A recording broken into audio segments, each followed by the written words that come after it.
pero no sé la voz. Hola, buenas tardes a todos y todas. El Aula Atenea, un espacio feminista dentro del Ateneo de Jerez, casi en la recta final de este marzo con M de Mujer, contamos con las feministas radicales de Jerez. Nosotras, las componentes del Aula Atenea, queríamos hacer un recorrido por los diferentes grupos que luchan por los derechos de las mujeres con motivaciones diferentes. Así titulamos esta actividad ¿De qué hablamos cuando hablamos de feminismo? Nos interesaba este título por la demonización que existe en algunos sectores del término feminismo. Ha sido, por qué no decirlo, un mes fructífero y hemos conocido diferentes realidades que enriquecen a nuestro grupo. Nos quedan muchas cosas pendientes, pero las haremos. Queremos hacer del Aula Atenea un espacio de diálogo, comprensión, respeto y conocimiento, donde cabe todo el mundo. A fin de cuentas, estos son los principios de la democracia y de los derechos humanos, que las mujeres tardaron tanto en tener acceso a ellos. Escribiendo esta breve presentación, me vino a la mente una mujer que yo trabajé mucho, que es Olimpia de Gouges. Ella, en la Revolución Francesa, hace una carta para las mujeres y dice: si podemos subir al cadalso, también podemos subir a la tribuna. Yo y todas nosotras, por la lucha de nuestras antecesoras, estamos en la tribuna. Que no nos puedan bajar de la tribuna. Ahí va la lucha de muchas mujeres. Hagamos futuro, dejamos redes entre nosotras. Es el único miedo que tiene el patriarcado, a que seamos libres. Hoy aquí tenemos a María, a Inma, a Oli, a Teresa y a Lucila. Ya, vale, a Lucila. Y bueno, viejas conocidas muchas, y nada, yo ya les cedo la palabra a ella. Muchas gracias por estar aquí hoy en el Aula Atenea.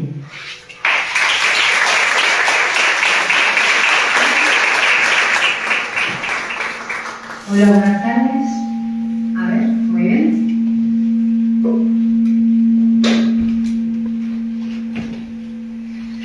Buenas tardes, se me oye bien, supongo, ¿no?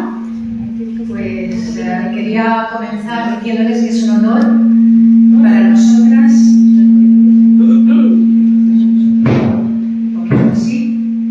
es un honor para nosotras estar aquí en este espacio de cultura. ¿Ahora se oye mejor? Sí. Perfecto. Pues, como digo, es un honor para nosotras estar aquí hoy en este espacio de cultura. Agradecemos al Ateneo, a Margarita Martín, su directora, a Loli Corral por su magnífica presentación y cariñosa, la oportunidad que nos han brindado, a todas y todos ustedes que han venido hoy aquí a escucharnos. La mención especial que queremos hacer también desde la Asociación de Mujeres Sordas, las personas sordas que han venido a escucharnos, que no he visto un colectivo más luchador y más interesado por la cultura y por el feminismo, muy movilizado y sensibilizado con todo lo que tenga que ver con esto del feminismo. Les quiero presentar, como ya ha hecho Loli, a mis compañeras, pero quiero empezar por una mujer que se merece un monumento, no solo por su activismo, sino por su entrega y trabajo, a pesar de la precariedad de su sector, como es Lucila, nuestra compañera y también intérprete de signos, a la que agradecemos una vez más que sea el puente para acercar esta charla de la Asociación Feministas Radicales a las personas con discapacidad, a las personas sordas que hoy nos acompañan y que hoy de nuevo lo hace con todo el cariño del mundo, pero quiero que sepan que las mujeres también deberíamos poder vivir de nuestro trabajo. ¿Cobramos? También les presento a mis compañeras María, Inma Parra, Oliva Aguilera y yo misma, Teresa Domínguez. Somos conscientes de que nos vamos a presentar como una asociación de mujeres feministas radicales y somos conscientes que es una palabra que produce el mismo efecto que la propia palabra feminismo ha producido a lo largo de la historia. Somos conscientes. Así que les pedimos que no teman a las palabras, que lo mismo que nadie se estremece cuando, por ejemplo, se habla de, no sé, cuando las mujeres van a la peluquería y dicen, hazme un corte radical, y nadie se asusta. O cuando, por ejemplo, se habla del concepto radical en las matemáticas para denominar la operación de extraer las raíces de un número, y nadie se asusta en las matemáticas, que no teman al feminismo radical, porque en feminismo coincidimos en que nosotras vamos a la raíz de los problemas que afectan a media humanidad, es decir, a las niñas y a las mujeres. Nuestra exposición se basa en gran medida y se realiza con total respeto hacia el trabajo de origen y la lucha de grandes filósofas, pensadoras, escritoras, mujeres feministas, pero no solo. En todo caso, se basa en los movimientos de las mujeres que luchaban por los derechos de todas y cada una de nosotras, de derechos de los que nos hemos beneficiado a lo largo de la historia y que iremos mencionando. A lo largo de la tarde de hoy, por supuesto, haremos mención especial a Ana de Miguel y su trabajo en los feminismos a través de la historia, porque es una de nuestras grandes referentas y también, además, es madrina de nuestra asociación a la que hoy queremos rendir un especial homenaje y a quienes debemos todo lo que hoy somos. Se puede decir que el feminismo ha existido siempre, en diferentes sentidos. Allí donde había mujeres que de manera individual o de manera colectiva se han quejado de su injusto, de su amargo destino, de manera individual, de manera colectiva, bajo el patriarcado, y que han reivindicado una situación diferente a una vida mejor, ahí ha estado el feminismo. En este espacio nos vamos a centrarnos en las olas, porque muchas teóricas las critican de alguna forma por su carácter simplista y reduccionista, porque cada país, como podrán comprobar hoy en día, en cada territorio o cada cultura vive su propia ola, incluso hoy.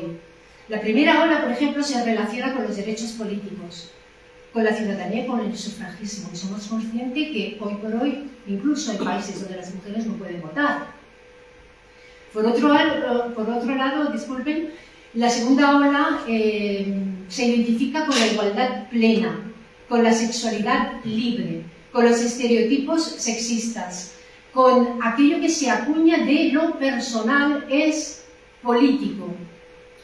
La tercera ola se identifica con los años 80, con los años 90, cuando se acuña de aquello de que la violencia es de género, que quiere decir aquello de que la violencia es aquella que ejerce el hombre contra la mujer por el hecho de ser mujer. Se habla de interseccionalidad, se habla de clase, se habla de raza, de género, de ecofeminismo, se teoriza también si existe una cuarta ola o no, que correspondería a este cuarto milenio y sus tendencias. Se hablaría también de abolicionismo en este cuarto milenio como meta necesaria para alcanzar la eliminación de toda jerarquía entre los sexos y toda discriminación. Sino que hablaremos del feminismo que en esos momentos de la historia las mujeres han llegado a articular, tanto en la teoría como en la práctica, un conjunto coherente de reivindicaciones y cómo se han organizado para conseguirlas, ¿no? Y para ello haremos nosotras, junto a vosotras, junto a vosotros, un viaje, un recorrido por la historia del movimiento que llamamos feminista, aunque no se haya nombrado así, y hablaremos del feminismo premoderno, en el que se recogen las primeras manifestaciones de las polémicas feministas. Hablaremos del feminismo moderno, que arranca con la obra de Poulain de Labarre, de la igualdad de sexo, y estamos hablando del siglo XVII, de 1673.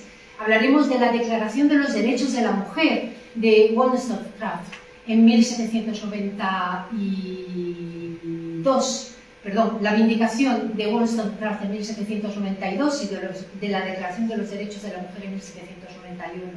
Hablaremos de los movimientos de las mujeres y las feministas en la Revolución Francesa. Hablaremos de las sufragistas. Hablaremos del neofeminismo de los años 60 y 70. Continuaremos viajando por el feminismo contemporáneo hasta llegar al feminismo de la diferencia y a las últimas tendencias. Y ahí terminaremos nuestro viaje. Pero para empezar, a ver si soy capaz de darle al botón, creo que es este. ¿Es este? Muy bien, pues es este. Esto es básicamente... Para empezar, vamos a hablar qué es el feminismo. Y lo primero que tenemos que hacer es definirlo, ¿no? Entonces, según la patriarcal RAE, pues, según la RAE, el feminismo es el principio de igualdad de derecho entre el hombre y la mujer. Y como segunda acepción, es el movimiento que lucha por la realización efectiva del feminismo en todos los órdenes, ¿no? Y según el diccionario esencial de la lengua española de la RAE, es la doctrina, el feminismo es la doctrina favorable a la mujer, a quien concede la capacidad y derechos reservados antes a los hombres. Y por otro lado, dice que es un movimiento que exige para las mujeres iguales derechos que para los hombres. Luego también nos encontramos con el diccionario Larousse, que dice que el feminismo es la tendencia a mejorar la situación de la mujer en la sociedad. Si nos damos cuenta, las propias definiciones de estos diccionarios incurren en aquello contra lo que el propio feminismo lucha, que es considerar que la suprema mejora del feminismo es elevar a la mujer a la categoría del hombre, como si el hombre fuera en la categoría modélica, como si eliminar cualquier imagen de la mujer que se presente como dueña de su propia lucha fuera pues un mito, ¿no? O no fuera posible. Entonces, yo me quería centrar en la definición del filósofo y sociólogo Marcuse, que es un hombre, que creo que se acercó bastante a la definición de feminismo. Este hombre, que es del siglo XX, nació a finales del siglo XIX, pero es del siglo XX, que dijo que el movimiento feminista actúa en dos niveles. Por un lado, evidentemente, lucha por conseguir la igualdad completa en lo económico, en lo social, en lo cultural, en las leyes, para equipararse a los hombres, evidentemente, pero que el feminismo va más allá de la igualdad, que tiene como contenido una construcción de una sociedad con un principio de realidad nuevo y diferente. En España la palabra feminismo aparece por primera vez en la bibliografía en 1899 en un libro precisamente de un señor que se llama Adolfo Posada. El libro se llama Feminismo. Pero también encontramos la palabra lucha de las mujeres y la palabra feminismo en obras como libros como de autoras como Aurora Díaz Plaja, La mujer y los libros, aunque ya había mujeres que habían empezado a escribir sobre esta materia, como son Josefa Amar, como es Concepción Arenal. Es inevitable que hagamos un repaso rápido por la historia, porque es imposible, tendríamos que dedicar una ponencia entera a Concepción Arenal, por ejemplo, ¿no? Entonces, ¿de qué hablamos cuando hablamos de feminismo? Pues nos vamos a centrar en la definición que hace Ana de Miguel, que podemos leer aquí, y lo vamos a leer textual, porque la definición de Ana de Miguel de feminismo es un movimiento social y político que se inicia formalmente a finales del siglo XVIII, aunque sin adoptar todavía esta denominación, y aunque supone la toma de conciencia de las mujeres como grupo y colectivo humano de la opresión, dominación y explotación de que han sido y son objeto por parte del colectivo de varones en el seno del patriarcado bajo sus distintas fases históricas de modelo de producción, lo cual las mueve a la acción para la liberación de su sexo con todas las transformaciones de la sociedad que aquella requiere. Esa es la definición que nos da Ana de Miguel, mucho más completa. Pero vamos a iniciar nuestro viaje. Estamos ya en nuestro feminismo premoderno. En general puede afirmarse que ha sido en los periodos de ilustración, de cambios, en los momentos de transición hacia formas quizá más justas, diferentes, liberadoras, cuando ha surgido con más fuerza las, llamámosles, polémicas feministas. ¿Esto qué quiere decir? Pues como afirma Ana de Miguel, esto quiere decir que es posible rastrear signos de estas polémicas en los principios mismos del pasado clásico. Aunque, como señalan otras filósofas, como Amelia Valcárcel, ha sobrevivido mucho mejor la reacción patriarcal que despertó ese movimiento de mujeres reivindicando sus derechos. Bien, es cierto que en muchos casos solo reflejan pues, las ideas extendidas en sus tiempos, no solo entre los hombres, sino también entre las mujeres, porque es evidente que se vivía en una sociedad absolutamente patriarcal, y esto significa que contaban con la cobarde ventaja de que no se sufrían, o los hombres, ni siquiera las mujeres, sufrían ningún reproche social, ¿no?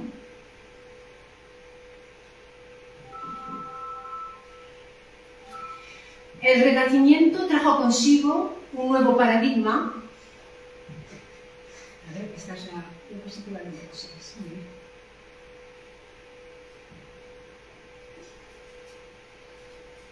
El Renacimiento trajo consigo un nuevo paradigma, el de la autonomía.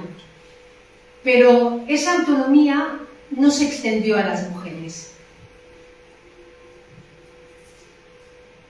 La primera mujer que participó en ese debate fue Christine de Pizan, que fue una mujer intrépida. Fue escritora, fue filósofa, poeta, humanista. Estuvo afincada en Francia, aunque era italiana, y en 1405, ya en el siglo XV, escribió dos libros importantísimos. Uno de ellos fue La ciudad de las damas y otro fue el libro de las tres virtudes. Y con estas obras fue como se ganó a pulso el respeto de una sociedad absolutamente oscura y patriarcal, en la que todavía se tenían dudas sobre la naturaleza humana de la mujer, con la que se abrió la grieta por donde se colaron las primeras luces feministas. La cultura y la educación entonces estaban evidentemente en manos de muy pocos, pero estaban evidentemente en manos de los hombres. Además era un bien escaso y provocaron una mayor represión, si cabe, precisamente la relación de las mujeres con numerosos casos de herejía, de brujería, que eran relacionados frecuentemente con acusaciones de brujería a las mujeres que tenían cierta sabiduría, se las acusaba de brujas, y todas esas mujeres que eran individualistas, que tenían ciertos conocimientos, eran castigadas con su consiguiente quema, y se fue el justo contrapeso divino, por llamarlo de alguna forma, a quienes desafiaban el poder patriarcal. Con tan ilustres precedentes, la historia occidental fue tejiendo minuciosamente desde la religión, la ley y la ciencia, el discurso y la práctica que afirmaban, como todos y todas ya sabemos, la inferioridad de la mujer con respecto al varón.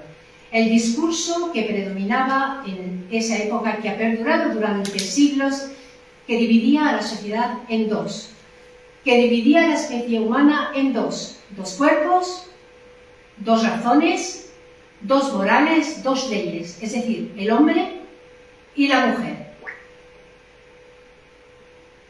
Aprovechamos para recomendar este libro. ¿Por qué recomiendo este libro? Pues es un libro muy interesante para los jóvenes, para los adolescentes, no solo para las chicas. La filósofa Ana de Miguel escribió este libro, Ética para Celia, que lucha contra la doble verdad, no solo porque es una ética para chicas, sino también porque es una llamada para los chicos que se atreven a transgredir esa doble verdad. Y además que les anima a ponerse en el lugar de las mujeres y de las jóvenes y de las chicas. Y les animo a que hagan una lectura de este libro con los jóvenes, junto a ellos. Yo hice la lectura con mi hija un verano y fue de lo más apasionante, ¿no? porque además la filósofa Ana de Miguel nos dice que la ética puede ayudarnos a comprender las enormes contradicciones a las que tienen que enfrentarse las niñas y las mujeres en un mundo patriarcal al que los filósofos, aun sin haber estado a la altura, sí aportaron de manera muy consciente, una manera de pensar crítica que nos ha llevado a ser conscientes hoy de las desigualdades y además a cuestionar el sistema en el que vivimos.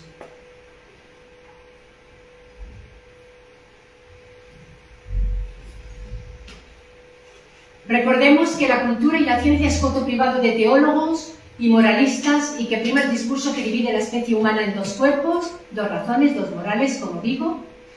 Y en Francia, en el siglo XVII, ya seguimos avanzando, las mujeres empezaron a movilizarse, los salones empezaron a ser un espacio público capaz de generar nuevas normas, capaces de generar nuevos valores. Incluso las mujeres empezaron a tener una notable presencia en esos salones y empezaron a provocar, a tener un protagonismo especial y a provocar un nuevo movimiento literario y social llamado el preciosismo.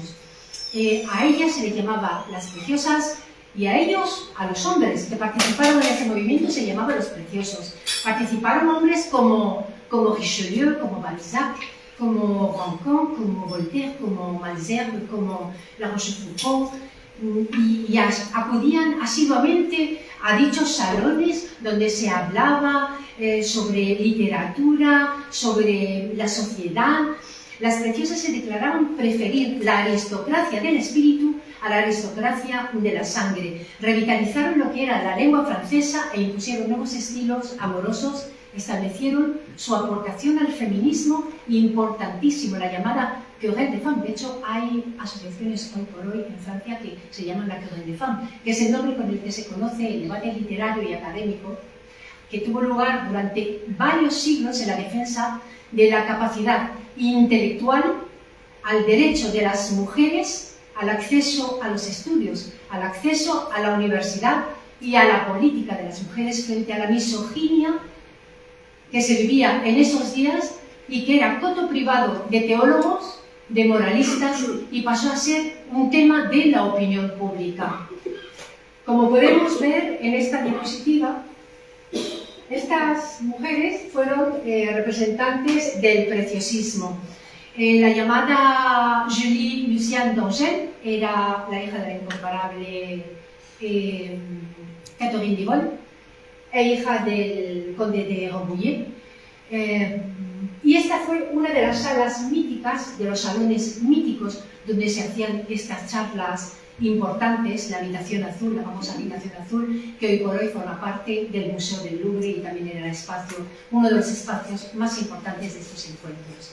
Sin embargo, como casi todo o casi siempre en la historia, cualquier vanguardia o cualquier reforma literaria liderada por las mujeres o por el colectivo feminista, que en aquel entonces no se llamaba feminista, era simplemente pues, un movimiento revolucionario de las mujeres, significaba una inevitable persecución.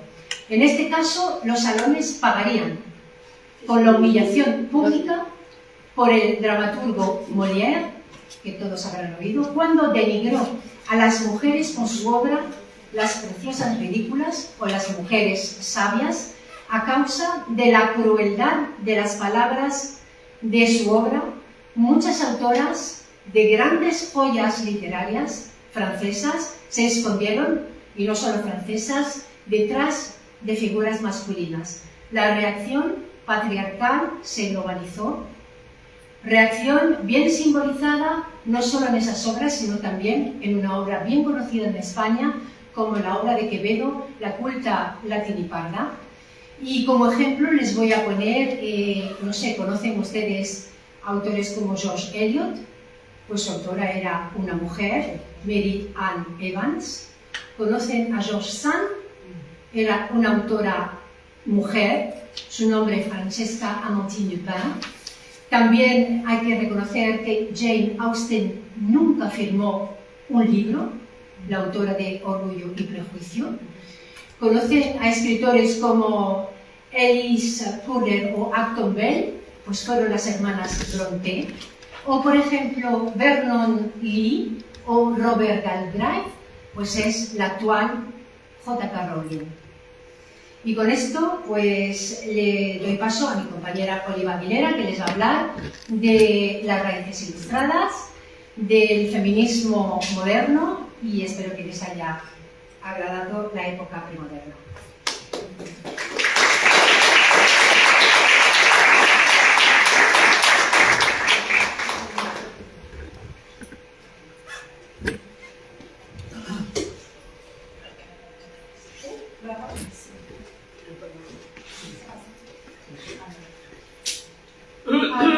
Me he pasado a mis preciosas y mi obra de bueno, pues aquí vamos.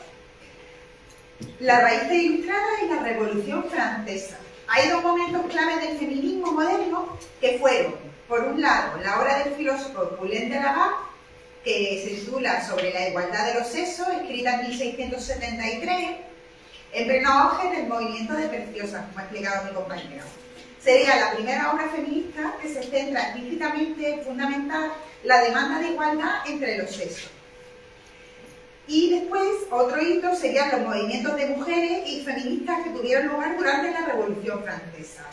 La Declaración de los Derechos de la Mujer y de la Ciudadana, escrita en 1791 por Olympe de Gouges, y la Vindicación Feminista en 1792 de Mary Wollstonecraft, que constituyen la primera ola del feminismo.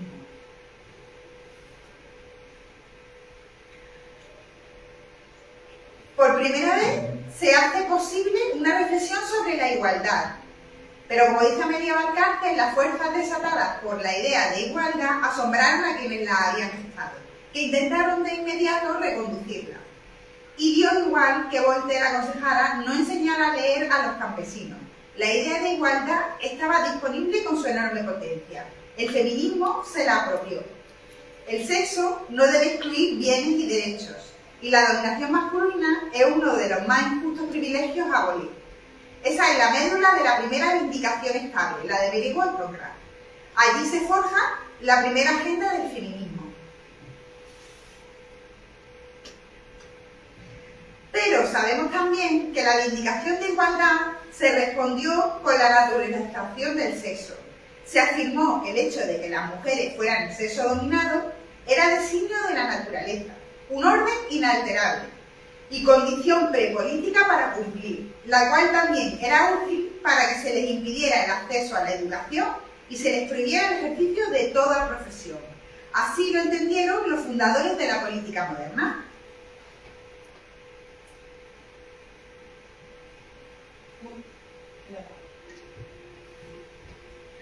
Vale, y aquí encontramos una frase de Condorcet, que fue, como vemos, el filósofo pues, feminista de la Revolución Francesa. Me toca leer eso, ¿no?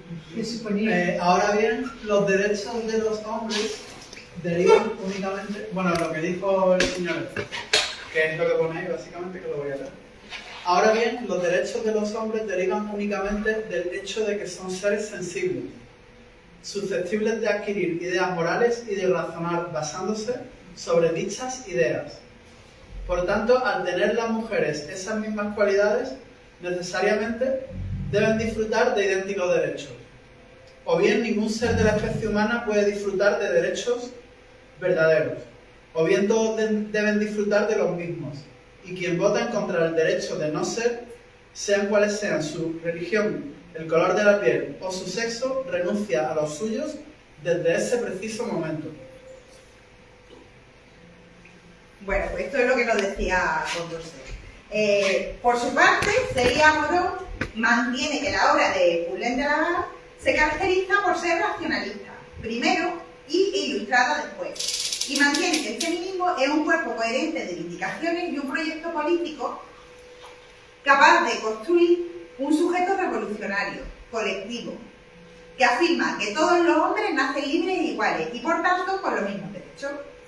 Todos los hombres y todas las mujeres. y así la utilizaron las mujeres de la Revolución Francesa, cuando observaron con estupor que el nuevo Estado revolucionario no encontraba contradicción alguna en pregonar a los cuatro vientos la igualdad universal y dejar, sin embargo, sin derechos civiles y políticos a todas las mujeres. Es decir, las mujeres de la Revolución Francesa fueron eliminadas de la categoría de personas y ciudadanas, se las excluyó de los derechos. Esto sucedió en la Francia revolucionaria y en todas las democracias del siglo XIX y buena parte del XX. Teniendo en cuenta el fuerte protagonismo que tuvieron, los tres estados, nobleza, clero y pueblo, se reunieron para redactar sus quejas para presentarlas al rey. Y las mujeres quedaron excluidas y comenzaron a redactar sus propios cuadernos de quejas. Con ellos, las mujeres mostraron su clara conciencia como sujetas de opresión.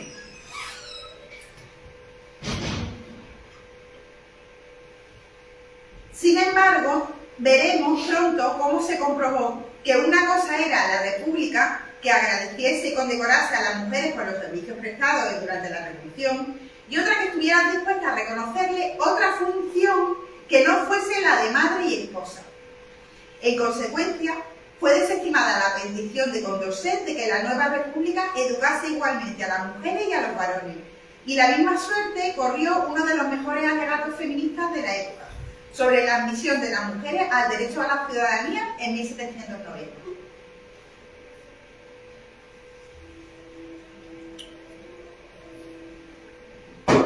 Extraño, ciego, hinchado de ciencias y degenerado, en este siglo de luces y de saciedad, en la ignorancia más crasa, quiere mandar como un déspota sobre el sexo que recibió todas las facultades intelectuales y pretende gozar de la revolución y reclamar sus derechos a la igualdad. Para decirlo de una vez por todas. Seguramente uno de los momentos más lúcidos de la paulatina toma de conciencia feminista de las mujeres está en la Declaración de los Derechos de la Mujer y de la Ciudadana, de 1791. Olympe de Gouges, una mujer del pueblo y de tendencias políticas moderadas, que dedicó la declaración a la reina María Antonieta, con que finalmente compartía un mismo destino bajo la guillotina. En 1792, la inglesa Mary Wollstonecraft redactará en pocas semanas la célebre Vindicación de los Derechos de la Mujer. Las mujeres terminaban afirmando orgullosamente sus derechos. El paso del gesto individual al movimiento colectivo, a una cuestión política, fue este. Sin embargo, la Revolución Francesa supuso la gran derrota para el feminismo. Los clubes de mujeres fueron cerrados por los jacobinos en 1793 y en 1794 se prohibió explícitamente la presencia de mujeres en cualquier tipo de actividad política. Las que se habían significado en su participación política compartieron el mismo final, la guillotina o el exilio. Habían transgredido las leyes de la naturaleza, ajurando de su destino de madre y esposa y queriendo ser mujeres de Estado, pues igual que los hombres.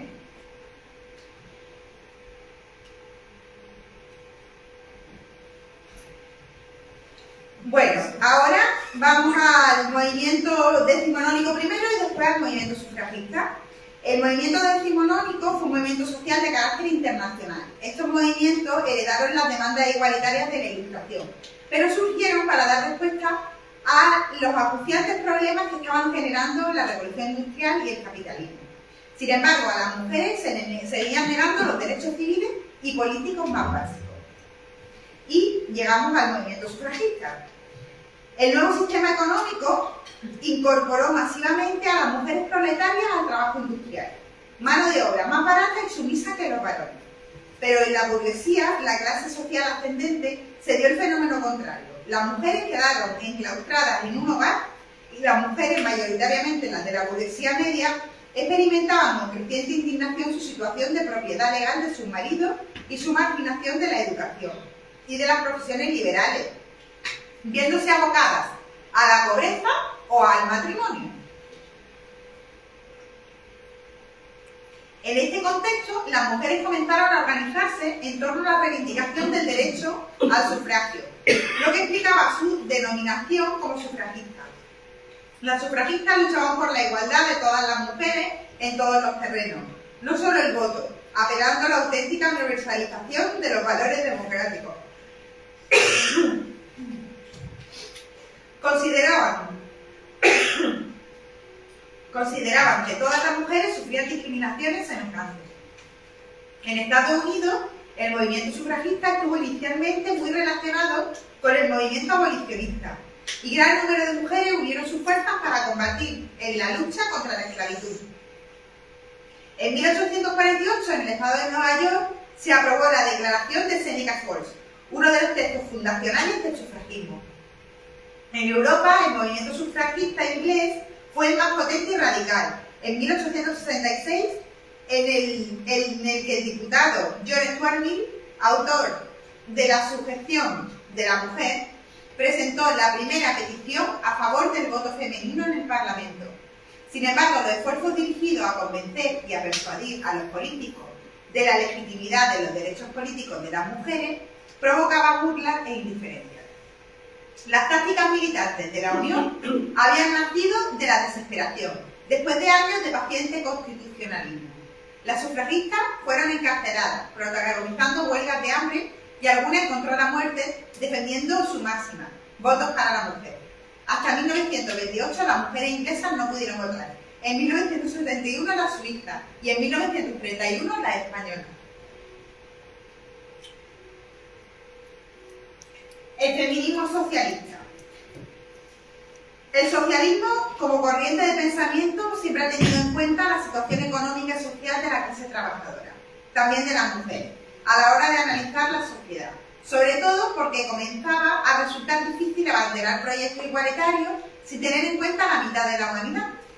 Flora Tristán mantiene que todas las desgracias del mundo provienen del olvido y el desprecio que hasta hoy se ha hecho de los derechos naturales e imprescindibles del ser mujer.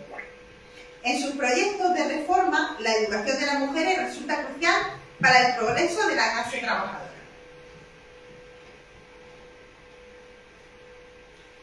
El socialismo marxista. El marxismo articuló la llamada cuestión femenina en su teoría general de la historia y ofreció una nueva explicación del origen de la opresión de las mujeres. Tal y como desarrolló Engels en El origen de la familia, la propiedad privada y el Estado, obra publicada en 1884, el origen de la opresión de las mujeres no estaría en causas biológicas, sino sociales. En concreto, en la exclusión de las mujeres de la esfera de la producción social. Así, aunque apoyaban tácitamente las demandas sufragistas, también las consideraban enemigas de clase. Alejandra Kollontai puso en un primer plano teórico la igualdad sexual, la explotación económica y sexual de la mujer. Suscribía la tesis de que la emancipación de las mujeres era imposible en el capitalismo. Explotación laboral, desempleo crónico, doble jornada. También eran conscientes de que para sus camaradas y para la dirección del partido la cuestión femenina no era precisamente prioritaria. Pero también fue ella misma, ministra durante solo 6 meses en el primer gobierno de Lenin, quien dio la voz de alarma sobre el rumbo preocupante que iba tomando la revolución feminista en la Unión Soviética. La igualdad de los sexos se había establecido por decreto, pero no se tomaban medidas específicas en contra del sistema. Los cimientos de un movimiento socialista femenino realmente fueron puestos por la alemana Clara Zetkin, de 1854 a 1933, que dirigió la revista Die Gleiche, Igualdad, y llegó a organizar la Conferencia Internacional de Mujeres de 1907. Y pasamos al movimiento anarquista. El anarquismo no articuló con tanta expresión teórica como el socialismo la problemática de la igualdad entre los sexos. Contó con numerosas mujeres que contribuyeron a la lucha por la igualdad.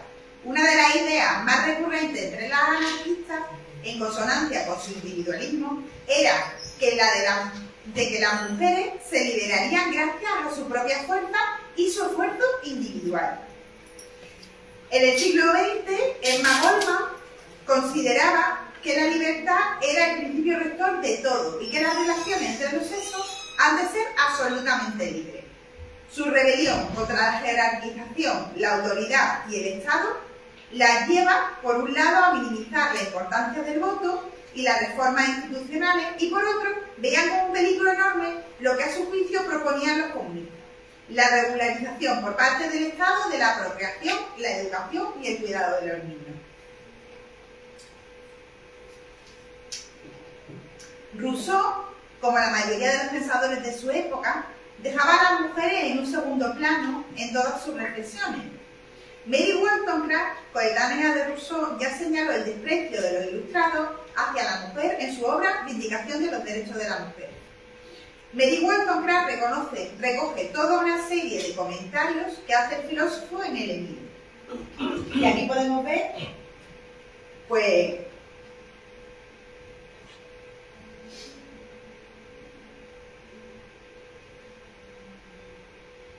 aquí, ¿no? Sí. Aquí podemos ver, ¿vale?, esos comentarios. Grandes filósofos, sí. Lo que dicen los grandes filósofos de la mujer.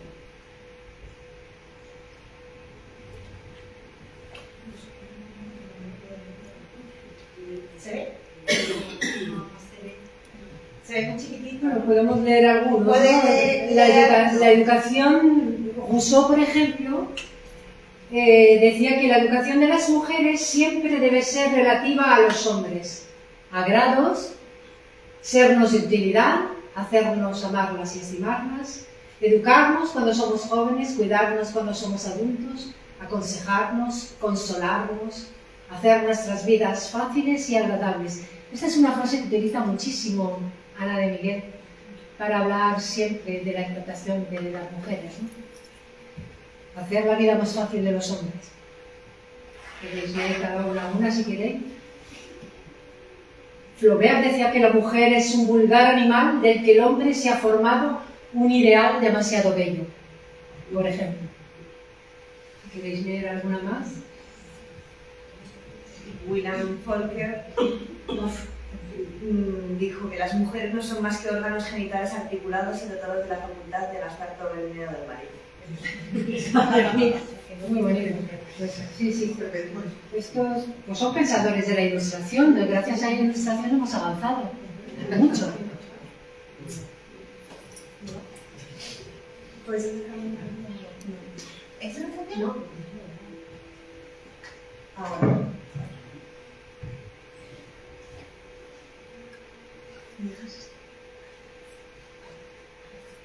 A continuación, ¿se escucha el micrófono?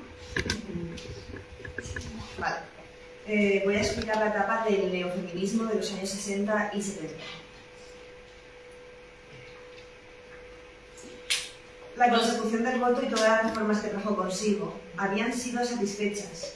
Vivían en una sociedad legalmente cuasi igualitaria y la calma parecía reinar en la mayoría de los hogares.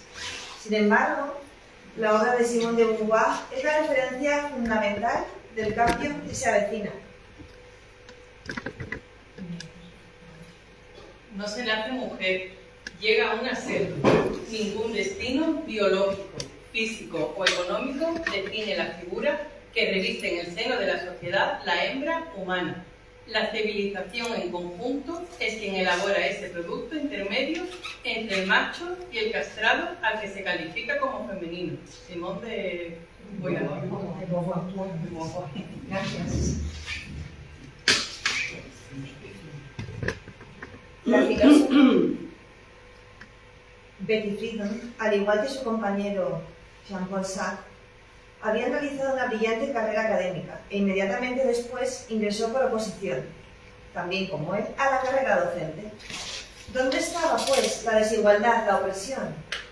Iniciar la contundente respuesta del feminismo contemporáneo a este interrogante es la impresionante labor llevada a cabo en los 2 tomos de El segundo sexo, de 1949. Y como dice la de Miguel, no hay que infravalorar las dificultades que experimentaron las mujeres para descubrir y expresar los términos de su opresión en la época de la igualdad legal. Sobre el feminismo liberal, podemos contar que fue una dificultad que fue retratada por la estadounidense Betty Friedan. El problema de las mujeres era el problema que no tiene nombre, y su objeto fue justamente el de nombrarlo. Friedan, La mística de la feminidad, en 1963, analizó la profunda insatisfacción de las mujeres consigo mismas y su vida, y su traducción en problemas personales y diversas patologías autodestructivas, ansiedad, depresión, alcoholismo. La incorporación de las mujeres a la esfera pública durante la Segunda Guerra Mundial para luego volver al hogar, que identifica mujer con madre y esposa, con lo que cercena toda posibilidad de realización personal. Betty Friedan contribuyó a fundar en 1966 la que ha llegado a ser una de las organizaciones feministas más poderosas de Estados Unidos, la Organización Nacional para las Mujeres. El feminismo liberal se caracteriza por definir la situación de las mujeres como una de desigualdad y no de opresión y explotación, y por postular la reforma del sistema hasta lograr la igualdad entre los sexos. Pero fue al feminismo radical, caracterizado por su aversión al liberalismo, a quien correspondió el verdadero protagonismo en la década de los 60 y 70. Recomendamos Mrs. America, una serie que explora el movimiento para ratificar la enmienda de igualdad de derechos en Estados Unidos. Finalmente, fue aprobada en 1972 y, a pesar de estar ratificada por 38 estados, siempre ha sido rechazada en el Senado para que se incorpore a la Constitución. El último ha sido en 2023. El surgimiento del feminismo radical, feministas políticas y feministas radicales, lo contamos mediante la explicación de que los 60 fueron años de intensa agitación política por las contradicciones de un sistema que tiene legitimación en la universidad de sus principios, pero que en realidad es sexista, racista, clasista e imperialista. Esto motivó a la formación de diversos movimientos sociales, radicales como el movimiento antirracista, el estudiantil, el pacifista y, claro está, el feminista. De nuevo fue a través del activismo político junto a los varones como las mujeres tomaron conciencia de la peculiaridad de su opresión, puesto que el hombre nuevo, del que tanto hablaba Kollontai, se hacía esperar. La mujer nueva decidió comenzar a reunirse por su cuenta. La primera decisión política del feminismo fue la de organizarse en forma autónoma, separarse de los varones, y se constituyó el Movimiento de Liberación de la Mujer. En un principio las políticas fueron mayoría, pero a partir del 68 muchas fueron haciéndose más feministas, para finalmente quedar en minoría. Para las políticas, la opresión de las mujeres deriva del capitalismo o del sistema. Las feministas se manifestaban contra la subordinación a la izquierda, ya que identificaban a los varones como los beneficiarios de su dominación. Eran muy críticas con su recalcitrante sexismo y la tópica interpretación del feminismo como cuestión periférica. Las interminables y acaloradas discusiones en torno a cuál era la contradicción o el enemigo principal caracterizaron el desarrollo del neofeminismo no solo en Estados Unidos, sino también en Europa. De hecho, el término feminista fue inicialmente repudiado por algunas radicales. El problema estaba en que lo asociaban con que lo consideraban la primera ola del feminismo, el movimiento sufragista, al que despreciaban como burgués y reformista. Shulamit Firestone, indiscutible teórica y líder de varios grupos radicales, fue la primera en atreverse a reivindicar el sufragismo, afirmando que era un movimiento radical y que su historia había sido enterrada por razones políticas. Finalmente llegó la separación y el nombre de feminismo radical pasó a designar únicamente a los grupos y las posiciones teóricas de las feministas.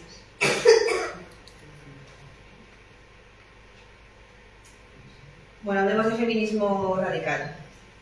Hay que citar dos obras fundamentales: Política sexual de Keith Millett y La dialéctica de la sexualidad de Shulamit Firestone, publicadas en el año 1970. Armadas de las herramientas teóricas del marxismo, el psicoanálisis y el anticolonialismo, estas obras acuñaron conceptos fundamentales para el análisis feminista como el patriarcado, género y casta sexual. El patriarcado se define como un sistema de dominación sexual que se concibe además como el sistema básico de dominación sobre el que se levanta el resto de las dominaciones, como la de clase y raza. El género expresa la construcción social de la feminidad y la casta sexual alude a la común experiencia de opresión vivida por todas las mujeres. Shulamit fue una pensadora feminista radical que considera que la raíz de la opresión de las mujeres está en la interpretación patriarcal de la maternidad y en el control del hombre de los cuerpos de las mujeres, derechos de reproducción y los medios de reproducción. Considera que las mujeres deben hacerse con el control de la reproducción y de los medios de reproducción que se creen para romper la equiparación patriarcal de que ser mujer es ser inferior. Y afirma que la responsabilidad de educar a las personas pequeñas sea del conjunto de la sociedad, hombres y mujeres.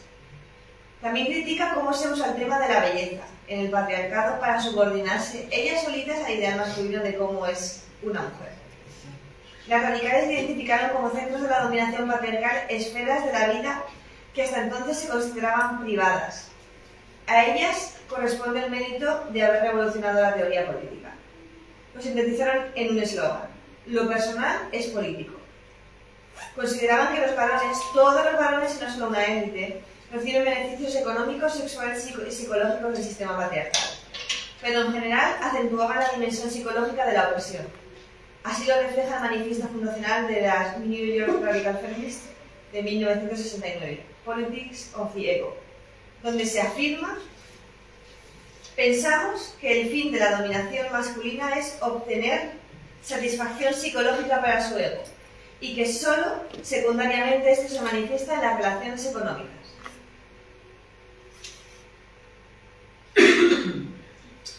No podemos pasar por alto a activista y escritora feminista radical Andrea Dworkin, especialmente conocida por su crítica a la pornografía y a la violencia sexual. ¿Qué le dirías a 500 hombres si pudieras?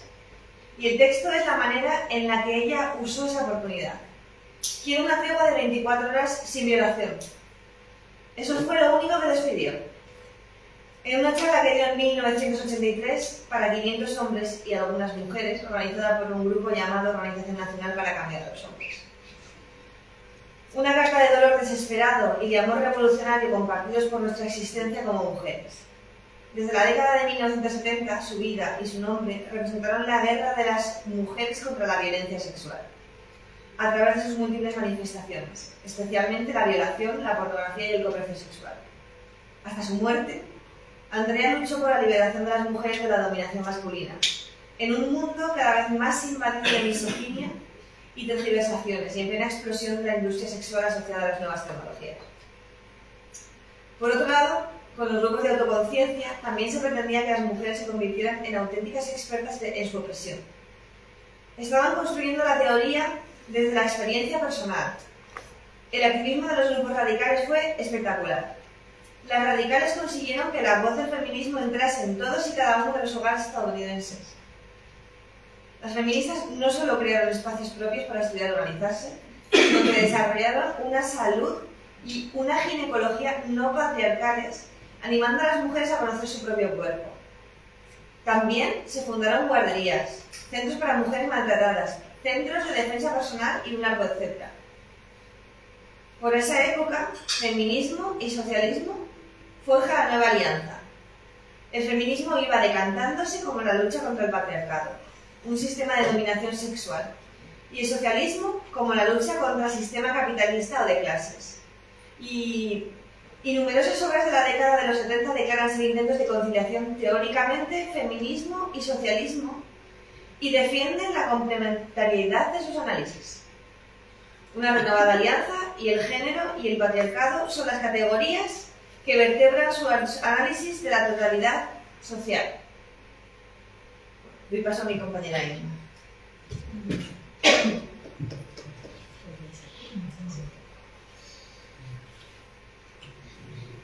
Llegamos a la última parte.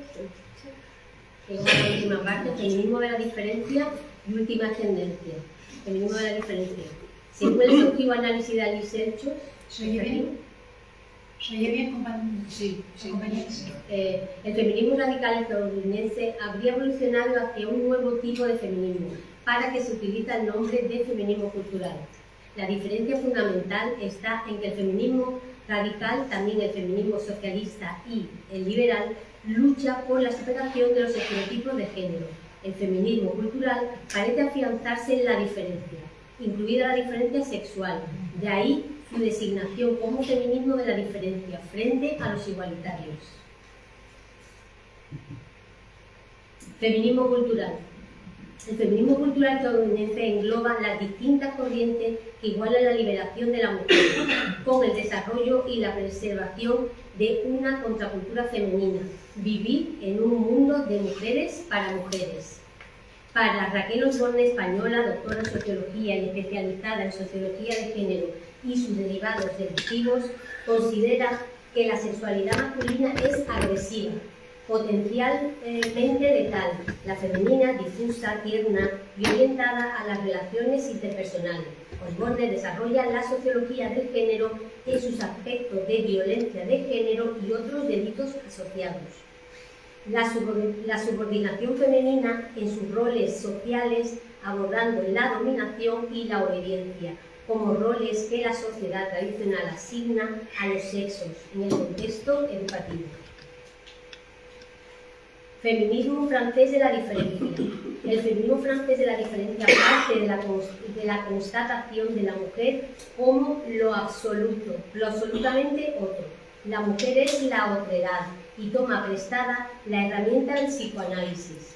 Utiliza la exploración del inconsciente como medio privilegiado de reconstrucción de una identidad propia, exclusivamente femenina.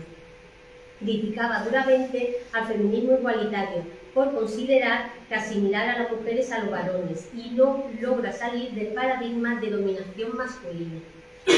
Sus partidarias protagonizaron duros enfrentamientos con el feminismo del movimiento de liberación de la mujer. Feminismo italiano de la diferencia. Las italianas defendían la despenalización frente a la legalización de la ley del aborto, finalmente aprobado en 1977, y posteriormente en la propuesta de ley sobre la violencia sexual.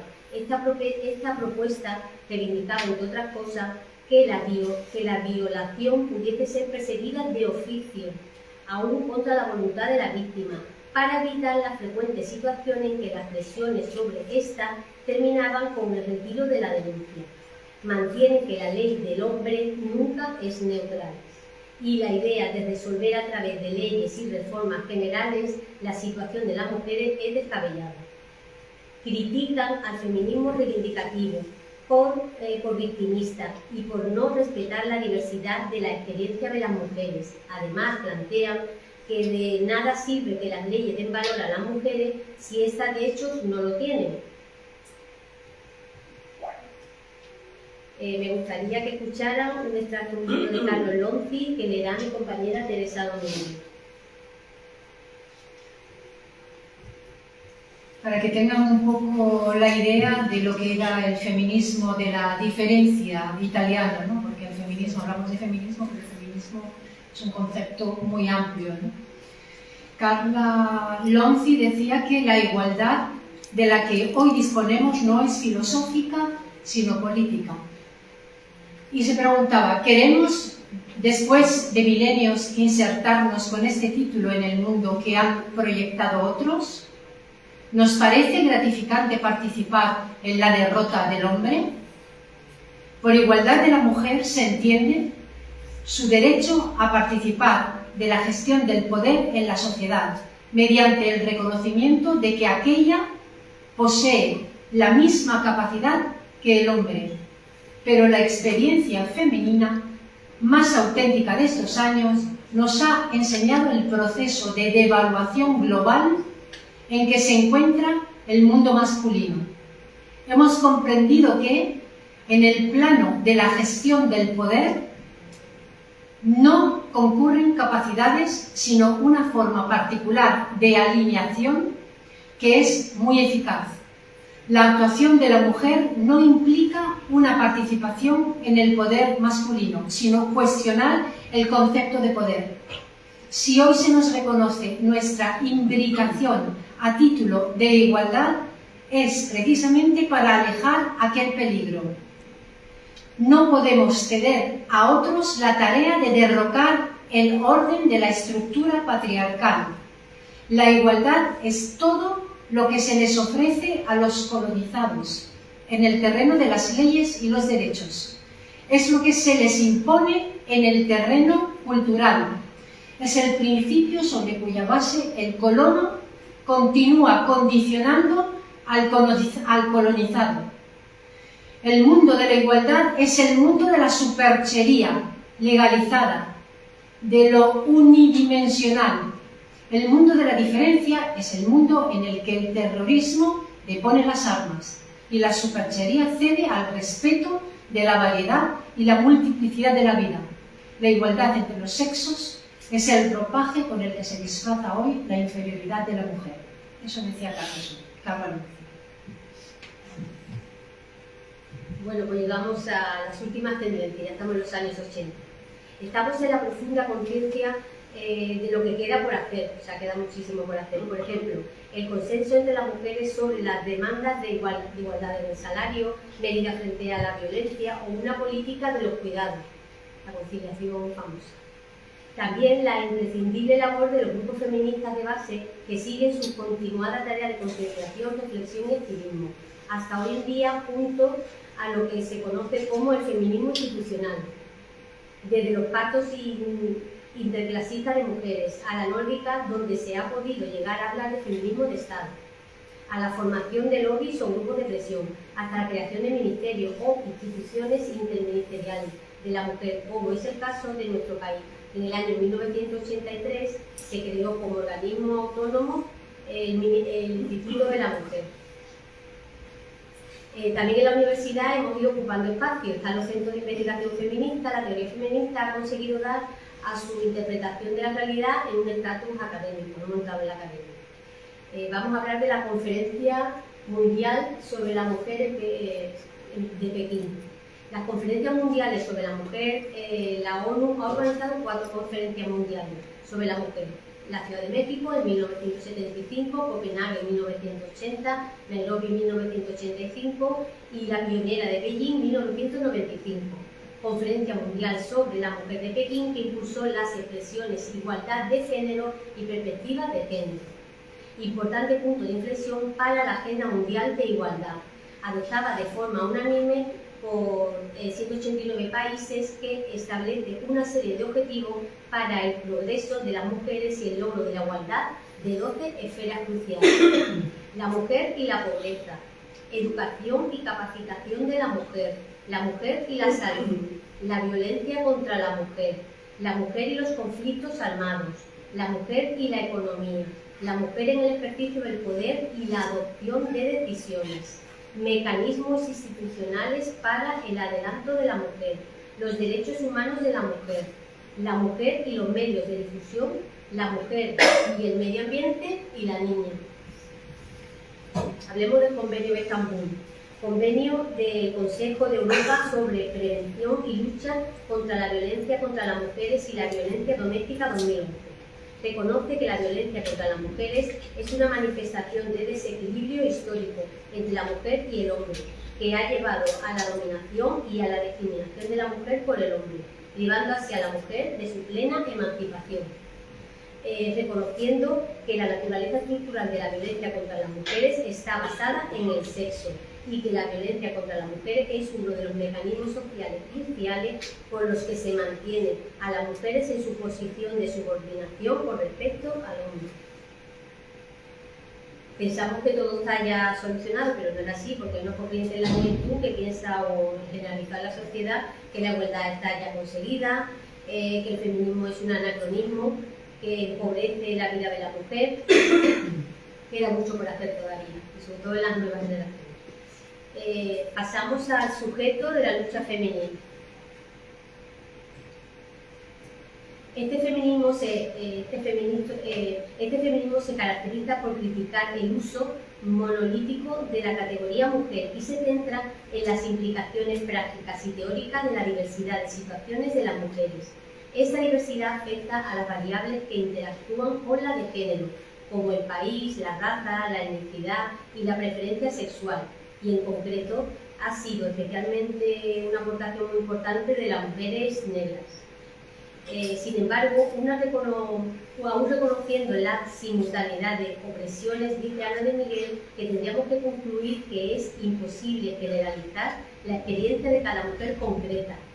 Por ello, insiste en no perder la coherencia totalizadora que ha de tener todo proyecto emancipatorio, con capacidad de movilización. Unas reflexiones de la filósofa valenciana Rosa María Rodríguez de Magda, especialista en pensamiento contemporáneo, propone evitar el término género en el feminismo para volver a referirse a las mujeres, ya que considera que dicho concepto fue válido en un momento dado, pero tenía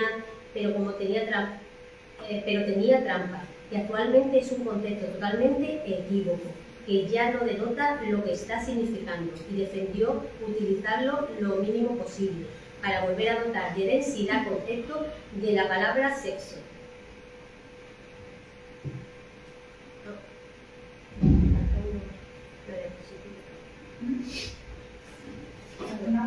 Sí. Pues no pasa nada. Y para terminar,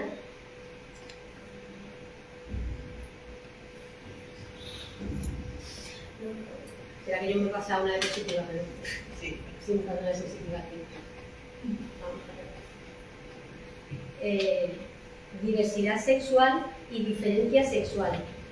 En la misma época, la Conferencia Mundial sobre la Mujer de Pekín, 1995, impulsó las expresiones igualdad de género y perspectiva de género.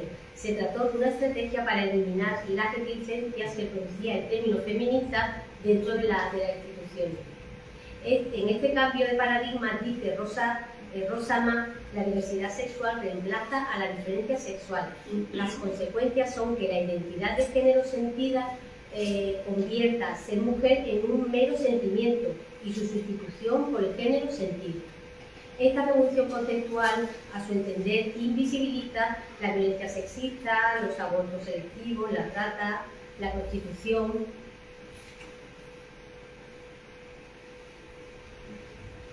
los vientres de alquiler, etc. Y tan importante como todo esto, anula el sujeto político reivindicativo del feminismo, el sujeto mujer. Y para terminar, queríamos responder entonces a la pregunta que tantas dudas genera. ¿Qué es el género? Hemos preferido que sea la propia Ana de Miguel quien responda a ello. Muchas gracias. Bueno, como lo veo,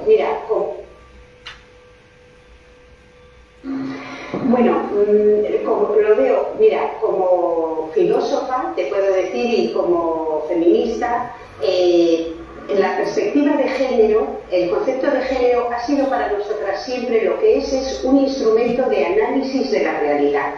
Con el concepto de género, lo que hacíamos era analizar cómo se definía socialmente y culturalmente lo que era una mujer y lo que era un hombre, para reificar esas definiciones, y la consecuencia era que si las mujeres no encajaban en que ser mujer era madre y esposa, pues adiós. Y si un hombre no encajaba en que ser varón era ser guerrero, varón proveedor, el género es una perspectiva para estudiar la sociedad, una herramienta analítica, un concepto. Entonces, que haya una ley que hable de identidades de género, ¿qué es el género? ¿Qué significa? ¿Quién va a definir lo que es el género mujer o el género varón? Eso es indefinible, porque si tú lo defines, estás creando una etiqueta, el Estado, la ley, creando una etiqueta que te diga el género mujer es esto y el género varón es lo otro. Eso es contra lo que ha luchado siempre, no solo el feminismo, sino una sociedad libre y abierta, que no quiere poner etiquetas. Y sin embargo es una ley que consiste en crear etiquetas desde la ley y el Estado, que es algo impactante, porque que crea etiquetas, el mundo de la creación, bueno, pues manejar, pensamos, pero generar la etiqueta de lo que es una mujer o lo que es un hombre el Estado es, para nosotras, la perspectiva de género es una perspectiva analítica. Pues hemos terminado.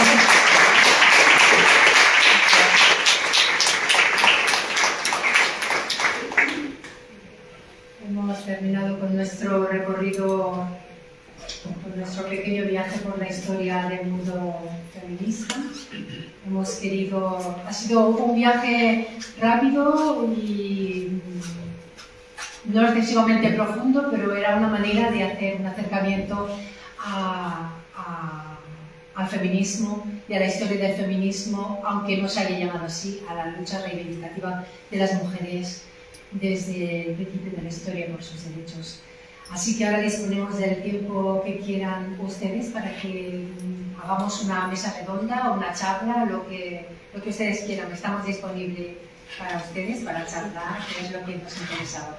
Muchas gracias a vosotras por este viaje tan bonito, que a fin de cuentas es la lucha de las mujeres en la que estamos todas nosotras. Y desde luego es una lucha muy antigua, ¿no? Me gustó mucho lo de Cristina de Pizán, porque para mí Cristina de Pizán es la clave, ¿no? Como ella se ganó la vida, que ganó juicios, y a fin de cuentas provenía de una familia importante. Entonces, ahora, si alguien quiere hacer alguna pregunta, yo tengo aquí un micrófono y se lo paso, ¿vale? ¿Les ha parecido interesante? ¿Sí? ¿Hay algo que les ha parecido especialmente llamativo, que no conocían? Bueno, yo puedo decir que es demasiado extenso para una cosa como la de esta tarde. Pues claro, eso es un curso, bueno, no sé si es evidentemente, un curso, son evidentemente. un montón de cursos, ¿no? Sí, ha sido complicado resumir toda la historia del feminismo, que estamos hablando de los principios clásicos hasta los días de hoy, estamos hablando de milenios, ¿no? Es muy difícil que entre toda esa información de golpe cuando los que hemos estudiado un poco esto, pues así que hemos ido por paso por paso. Evidentemente. A mí, en la época en que estuvo más de moda el feminismo de la diferencia, me ha gustado mucho. Yo he sido muy seguidora del feminismo de la diferencia. Porque me parecía que introducía elementos que se salían ya del discurso siempre de la igualdad, como el ascenso de la mujer, entre comillas el ascenso, a el modelo masculino, ¿no? Entonces me gustaba mucho la diferencia de las italianas, ¿no? Era muy complejo filosóficamente, sí, y tengo bastante literatura sobre ese tema, pero claro, yo considero que eso es para un curso. Evidentemente, sí, porque hubo un feminismo de la diferencia en Italia, luego en Francia. Y en Francia no te digo nada con el psicoanálisis. Efectivamente, con el psicoanálisis. Entonces, es un tema que a mí me gusta especialmente porque me ha pillado en una época en que me he venido yo vivía en Barcelona en esa época. Y ahí había un grupo importante, que Duoda, no sé si conocéis la revista Duoda, que trabajaba en ese tema. Claro, además es la época, se cocía. Sí. Aunque es un feminismo también muy universitario. Evidentemente. Era muy intelectuales, de la universidad. Es que cada época también tiene eso, ¿no? Donde está centrado en el sujeto, digamos, que habéis dicho, el sujeto feminista, donde está en cada época, ¿no? Sí. Por eso es muy interesante poder trabajarlo todo con mucho tiempo, claro. Pero bueno, os felicito porque habéis hecho un esfuerzo de resumir una cosa que es muy compleja. Sí, claro, hemos pretendido hacer un viaje lo más... acercar el feminismo de una forma fácil y entendible, porque si ya de por sí el feminismo, hoy por hoy, la palabra feminismo asusta, incluso que nos llamemos como nosotras, que nos llamemos radicales, también hemos querido poner también nuestro pequeño grano de arena, ¿no? De que no debemos temer las palabras, no debemos temer la cultura, no debemos temer. O sea, lo que hay que temer es otro tipo de cosas, ¿no? Entonces me alegra muchísimo que esa parte le haya gustado, porque además el feminismo de la diferencia, al igual que por ejemplo el feminismo radical, han tenido algo en común, y es el hecho de que no solo se han quedado en la igualdad, han ido más allá. Entonces, es importante que entendamos que cuando estamos luchando por un mundo más igualitario, no estamos hablando por la equidad simplemente de lo social, de las leyes, estamos hablando de algo más, estamos hablando de acabar con las jerarquías, acabar con las jerarquías sexuales, acabar con las jerarquías. Si somos seres humanos, somos seres humanos. Y también de alguna manera reivindicar unos valores diferentes. Efectivamente. ¿no? El tema de la relación. Sí. Hay cosas muy bonitas en el feminismo de la diferencia. Sí, sí. La relación, ¿no? Y son cosas que el otro feminismo no. Sí, como decía Ana Emilia, sin caer en el biologicismo, pero biológicamente somos diferentes, evidentemente. Y eso de alguna forma tiene que influir. Esta compañera quiere hacer una pregunta. Tengo una voz un poco complicada. Bueno, primero muchas gracias por este interesante viaje por el feminismo, que aunque no ha sido profundo, pero sí amplio, muy amplio. A mí me gustaría saber de vosotras cuáles son vuestras claves del trabajo feminista aquí en Jerez. Aquí en Jerez, bueno, nosotras abogamos por la defensa de la agenda feminista. Entonces, la agenda feminista está vertebrada en 4 ejes, que son la abolición del género y de los roles sexistas, por lo tanto, la abolición de la prostitución y la pornografía, la abolición de los vientres de alquiler y la erradicación de la violencia machista. Entonces, básicamente nos dedicamos a trabajar en estos 4 aspectos. Hemos hecho diferentes actividades, hemos hecho concentraciones por las mujeres asesinadas, hemos hecho talleres, conferencias. Actualmente queremos que Jerez sea declarada ciudad libre de prostitución y trata, pero claro, que esto se haga con las garantías necesarias para las mujeres en prostitución. Y básicamente eso es lo que hacemos nosotras. También hemos conseguido que Jerez haya firmado desde el ayuntamiento, somos una asociación nueva, pero ya nos conocemos de antes y llevamos trabajando en el feminismo desde hace mucho tiempo. Y escribimos en medios, hemos trabajado para que el ayuntamiento también, al igual que con el tema de la pornografía, se apruebe como una ciudad contra la explotación reproductiva, que también se ha aprobado en el Pleno. Y lo que pretendemos es acercar el feminismo a los jóvenes y que no se asusten del feminismo, acercarlo a las mujeres y de manera docente y de manera clara, porque lo que abogamos es por hacer un mundo más igualitario. Muchas gracias. Lo de los jóvenes es bastante interesante porque también es un tema también en el aula Atenea con los jóvenes. Trabajamos también con algún instituto aquí en Jerez, que tuvimos un evento muy bonito, el primero, en marzo.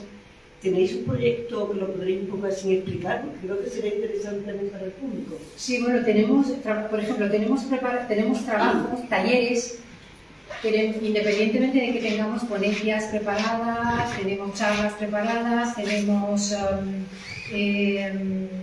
formatos de forum preparados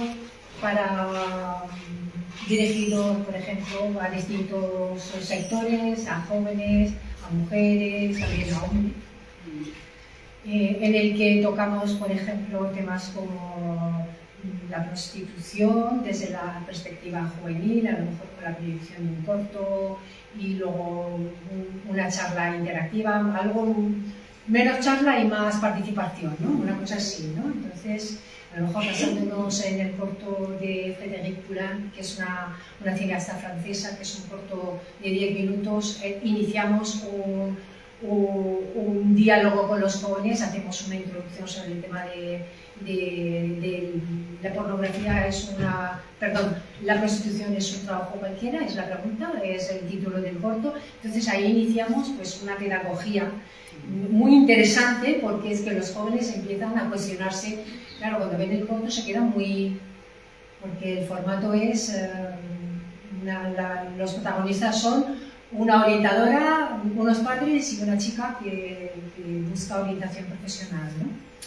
Entonces es muy curioso. Pues en ese sentido tenemos cortos, tenemos proyecciones feministas, tenemos talleres, distintos talleres para personas más preparadas, personas menos preparadas, para introducción, temas concretos como la explotación reproductiva, en la que yo estoy especializada, otras compañeras están especializadas en otros temas. Y, en fin, que tenemos mucha variedad de temas, que además lo tenemos que presentar, que tenemos aquí, que quiero dar las gracias también a Carmen Ortega, que es la secretaria del Consejo de la Mujer, que ha venido a acompañarnos también, a la que agradecemos la presencia también. También hemos hecho presentaciones de libros, presentamos el libro El de la Sexta, de Carola López Moya, aquí en La Luna Nueva, este verano, el de Sandra Mercado, La estafa del transgenerismo, en el Palacio Villamarín, lo presentamos. Y pensamos seguir haciendo presentaciones de diferentes libros. Tenemos distintas actividades, hacemos presentaciones, charlas, y foros. Y luego en redes sociales ahora tenemos una campaña, si os veréis en nuestro perfil Feministas Radicales, tanto en Instagram como en Facebook, nos podéis encontrar. Tenemos una campaña para que se incluya a las víctimas de violencia machista en las noticias, en un rótulo, el número total de víctimas. Es decir, cada vez que aparezca un caso de violencia machista, aparezca un rótulo debajo donde se indique el número actual de víctimas. ¿Vale? Muchas gracias. Nada. Margarita quiere hacer una pregunta. Para que se entienda el sentido de mi pregunta, voy a decir, porque cuando llegaste no tuve oportunidad de presentarte, soy Margarita Martín, la presidenta del Ateneo. Estoy encantada de que estéis aquí y mi pregunta a lo mejor es un poco subversiva.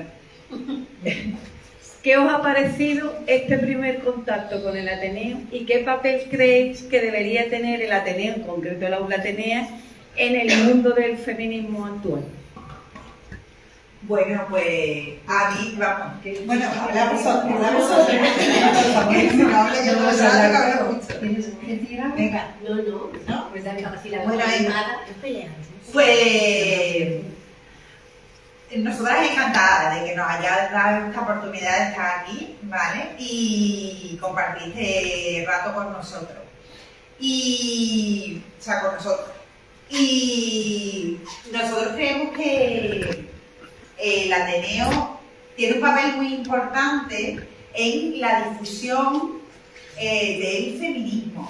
Y Aula Atenea tiene un papel muy importante en la difusión del feminismo, de la cultura, en hacerlo llegar a más personas, porque además es un espacio amable, cercano. Entonces yo creo que es vital que haya un aula como Aula Atenea que se dedique a las cuestiones feministas. Y este ciclo de M de Mujer me ha gustado muchísimo, la verdad es que sí, ha sido muy interesante. Y además, como he dicho en un principio, estamos muy agradecidas de que hayan contado con nosotras, porque es evidente que a lo mejor en este espacio somos nuevas y es una forma de romper un poco el hielo y de mostrar que podemos aportar, y para nosotros es un espacio ideal para poder aportar desde este aspecto, y creo que es un espacio ideal para aportar desde el feminismo, que bien falta tener una ventana abierta al feminismo, sí, para tener espacios de discusión y espacios de apertura y de diálogo, y creo que sí, que podríamos, y además creo que tendríamos la oportunidad de poder traer temas muy interesantes, muy interesantes. Por mi parte, me gustaría decir que yo pongo en valor también el proyecto que vosotros habéis montado con el MTV, habéis contado con la cultura, la literatura, o sea, que habéis utilizado diferentes medios para hablar de feminismo. Entonces, para mí eso es muy, muy interesante, no solamente el lenguaje oral o utilizar el lenguaje visual y otro tipo de lenguaje, es muy, muy interesante, porque así no sabemos a dónde podemos llegar. Creo que se abren otros caminos y otros públicos, que es lo que interesa. Efectivamente, mi compañera es más de feminismo visual, artístico, pero Me ha costado estar aquí, tiene que decir. Margarita.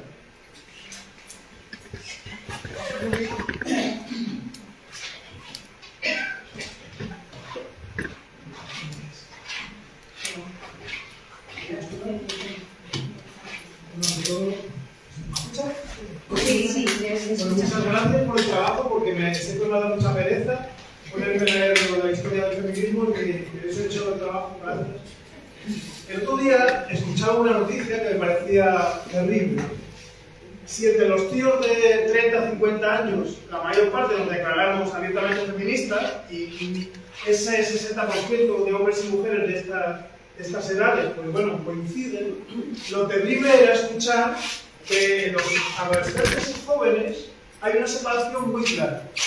La mayor parte de las chicas y adolescentes se declaran feministas, pero la mayor parte de los chicos españoles se declaran contrarios al feminismo. Y este fenómeno no solamente está pasando en España, está pasando en toda Europa y está pasando en Estados Unidos. Me parece que es algo muy grave y me parece que es algo que también debemos abordar. Gracias. Bueno, yo diría que ese 44% es que además se sienten discriminados, que es lo más grave. Es evidente que cualquier hombre consciente del avance en los derechos de la mujer es consciente de que tiene que perder privilegios, porque el pastel tiene su tamaño. Y si nosotras queremos nuestra parte del pastel, por ser descriptiva, el hombre tiene que perder parte de sus privilegios si nosotras queremos esa parte del pastel. Todavía hay hombres que piensan que nosotras ocupamos espacios que no deberíamos ocupar. Y si hay hombres en paro, es que nosotras estamos ocupando espacios. Entonces, que hay ahora, y los proyectos de educación, de coeducación que han desaparecido, porque ¿de qué sirve tener proyectos de coeducación si no son obligatorios?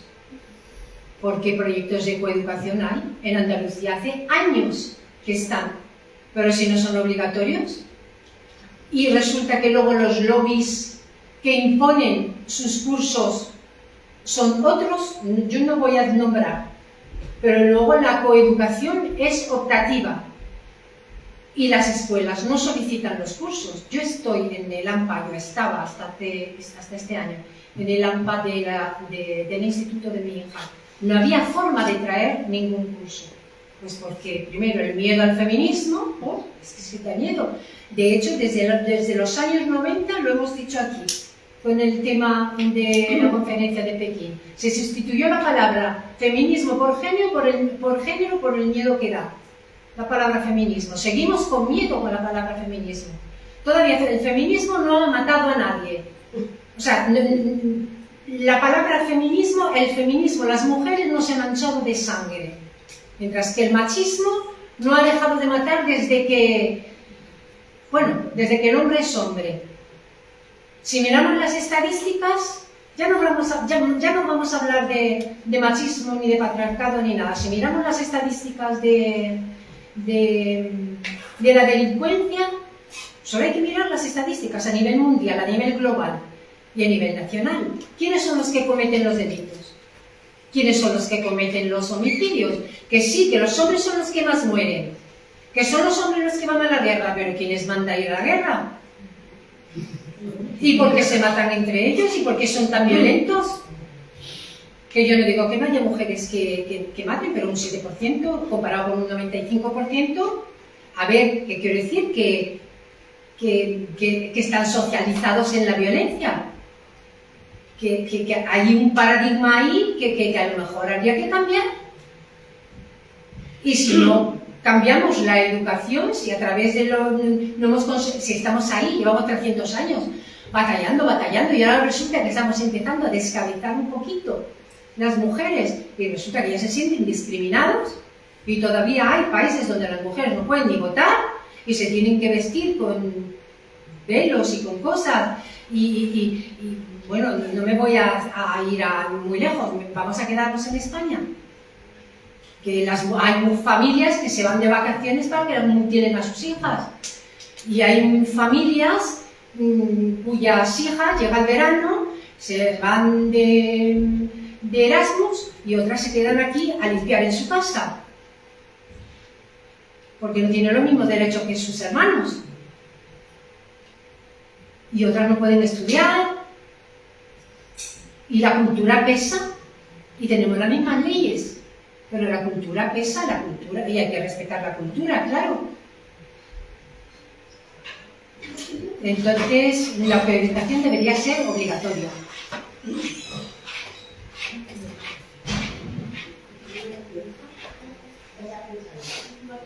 Muchas gracias por vuestra... Yo digo siempre vuestra parte de visión del feminismo. Creo que el feminismo es global y debe implicar no solamente hombres, sino también mujeres, y no discriminarnos entre nosotros. Yo voy a hablar desde mi perspectiva. Yo conozco a chicos que quieren conocer el mundo del feminismo, pero se sienten ignorados porque creen que su perspectiva no se engloba. Entonces mi pregunta es ¿cómo yo puedo contribuir a que esos jóvenes se sienten integrados y que todos formamos un solo cuerpo o veremos el género como podamos... ¿Y qué se sienten ignorados? ¿Te puedes explicar un poco? Sí, se sienten ignorados porque creen que su visión de cómo debe de evolucionar el feminismo no se integra.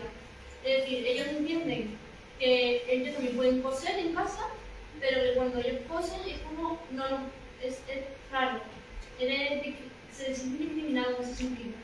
Por poner un ejemplo. Claro, pero esto se debería, o sea, esa discriminación que ellos sienten, ¿no? Vamos a llamarla así, se debería a los estereotipos de género, ¿no? A lo que se supone que está asociado a una mujer, el rol que está asociado a una mujer, por ejemplo, coser, con el rol que se espera de un hombre, que es, por ejemplo, arreglar un coche, ¿no? Entonces, ellos con lo que se sienten incómodos no es con el feminismo, es con los estereotipos de género, porque en el feminismo, digamos que vamos a ver, integrarse no se pueden integrar. Ellos pueden ser vehículos de difusión del feminismo, pero el sujeto político del feminismo es la mujer, no es el hombre. Entonces ellos integrados en el feminismo no se pueden sentir.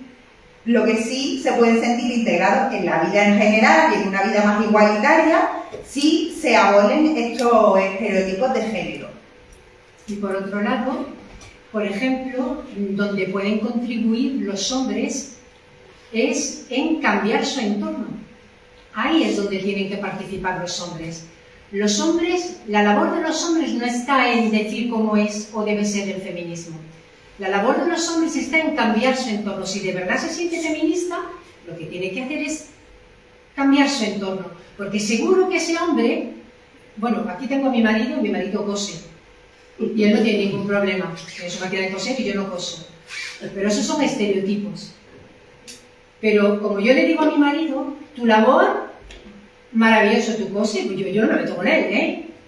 Ni le digo bravo por coser, tampoco, ¿eh? Ni le digo bravo por fregar la cocina. Quiero decirte que las cosas se hacen, nadie ayuda a nadie. Que la labor del hombre, si de verdad quiere ser feminista, porque se va a sentir, no sé, discriminado, ¿por qué? Su labor está en convertir su entorno en feminista, porque seguro que en su entorno hay gente que cuenta chistes, que suelta lo que llaman piropos y que son acosos sexuales, seguro que en su grupo de WhatsApp hay alguno que manda alguna foto que no debería y se calla, seguro, así, ahí es donde está la labor del hombre, en cambiar su entorno, en cambiar el entorno de los hombres. Claro, sería eso, es ser críticas con su propio compañero, ¿vale? Y hacer más seguro el entorno. Exacto. Haría automáticamente el entorno de la mujer más seguro.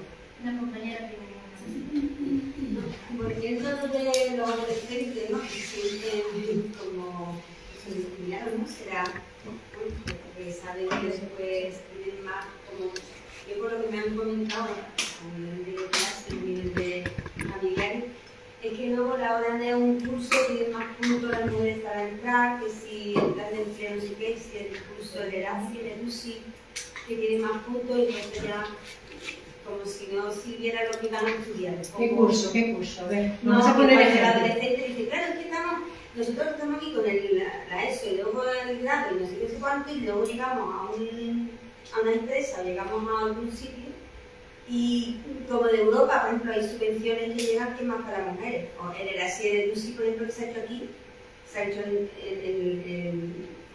de género organizada, la Dirección de Empleo. Han organizado ahora el ASI de UCI, no sé si sabéis más o menos. Son diferentes cursos con diferentes niveles de estudio, o acciones secundarias, por ejemplo, o el plan de empleo. Ese dinero viene de Europa. O sea, viene con unos decretos que en la página web, que es para todos los países de la Comunidad Europea, no solo España. Sí. O sea, esos cursos que me dijo de la CIEDUSI son... Las cuotas de las mujeres, ¿no? Es lo que quiere... Eso es lo que queremos hablar, de las cuotas de las mujeres, ¿no? No, entonces, resulta que ellos saben que cuando se van a apuntar, ya dentro del decreto dice, no, es que la mujer tiene 2 puntos por ser mujer. Vale. Y el hombre no tiene ninguno. Y eso ahí entran gente que es entre 18, porque eso puso a partir de 18 años, de 18 a 65, que no es de menos. O sea, son conscientes que cuando se van a apuntar de empleo, ya la mujer por ser mujer tiene 2 puntos. No sé a qué curso te refieres. ¿Quién contestará alguien? Bueno, que son cursos que se han hecho cobrando, son cursos que se hacen cobrando, cobras por hacerlos. Mira, yo no sé a qué curso te refieres. Bueno, que me refiero que vienen desde Europa. Sí, vale, pero bueno, vamos a darlo por válido. Vamos a dar por válido que hay un curso. No, por eso es un poco, porque yo creo que están discriminados. Vale, que vamos a darlo por válido. Y cuando me dicen eso les respondo, claro, porque resulta que, por ejemplo, la Constitución española dice que somos mujeres, hombres, mujeres igual, que para mí es diferente. Eso quiere decir, desde mi punto de vista, bueno, me dicen eso a algún familiar o a algún chico, por lo que sea, que le dé clase social, pero Europa sabe que en España, por ejemplo, hay un 65%, no sé exactamente, de mujeres paradas más que de hombres. Claro. Entonces, si la Constitución dice que somos iguales, también tenemos que ser iguales en el paro, eso no lo entiendo.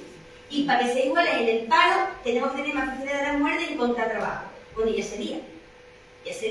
Porque le digo, claro, entonces la mujer, ¿qué pasa? Digo, no, es que no te das cuenta que la única forma de conseguir que una mujer, conseguir que los dos, es que eso siempre, la respuesta siempre ha sido así y siempre será así. Digo, no, desde que empezaron una, desde 47 años nada más. O sea, yo le digo, es matemática pura. O sea, los datos del Instituto Nacional de Estadística anualmente dice que el paro de la mujer es 60, 65, 70 y el del hombre es 40. Pues ya se lo ha dicho tribunal.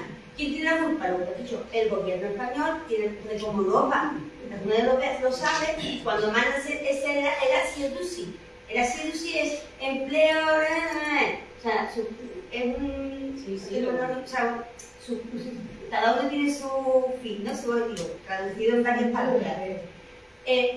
Claro, el objetivo de estos programas es que una mujer también te puntúa estar más de 10 años parada, o ser emigrante, o monoparental, o prostituta,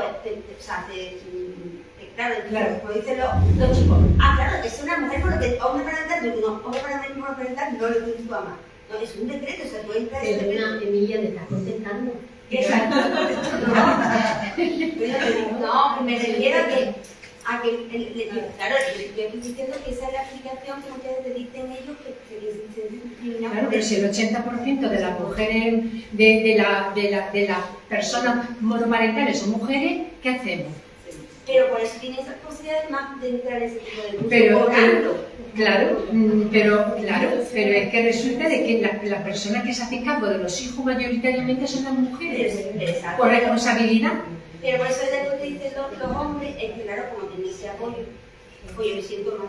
Claro, yo me siento mal, es que está muy bien, queremos tener los privilegios por todas partes y no sabemos la diferencia entre igualdad y equidad Y luego resulta, como por ejemplo, en las carreras no sé, por ejemplo, las juezas, ¿no? O los fiscales, ¿no? Que el otro día salí en televisión que 3/4 partes son mujeres y resulta que ocupan 1/3 de los puestos.